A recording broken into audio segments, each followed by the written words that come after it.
આજના સમયમાં રાસાયણિક ખેતીના વધતા ખર્ચ અને જમીનની ઘટતી ફળદ્રુપતા વચ્ચે ખેડૂતો માટે પ્રાકૃતિક ખેતી એક શ્રેષ્ઠ વિકલ્પ બની રહી છે। બનાસકાંઠાના થરાદ તાલુકાના દાંતિયા ગામના પ્રગતિશીલ ખેડૂત જેસંગભાઈ પટેલે રાસાયણિક ખેતીને તિલાંજલિ આપી ગાય આધારિત પ્રાકૃતિક ખેતી અપનાવી એક ઉત્તમ ઉદાહરણ પૂરું પાડ્યું છે। જેસંગભાઈ અગાઉ રાસાયણિક ખેતી કરતા હતા, જેમાં ખર્ચ વધુ હતો અને જમીન કઠણ બની ગઈ હતી। રાજ્યપાલના સેમિનારમાં જોડાયા બાદ અને આત્મા પ્રોજેક્ટ હેઠળ તાલીમ મેળવી તેમણે પ્રાકૃતિક ખેતીની શરૂઆત કરી। આજે તેમની જમીન ફરી જીવંત બની છે અને અળસિયાની સંખ્યામાં પણ વધારો થયો છે। ગાય આધારિત ખેતીના કારણે ખેતી ખર્ચમાં મોટો ઘટાડો થયો છે અને આવક બમણી થઈ ગઈ છે।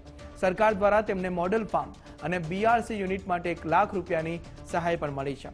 હાલમાં તેઓ ઘઉં, રજકો અને મેથીની સાથે આંબા, ચીકુ, દાડમ અને ખારેક જેવા બાગાયતી પાકોનું સફળ વાવેતર કરી રહ્યા છે।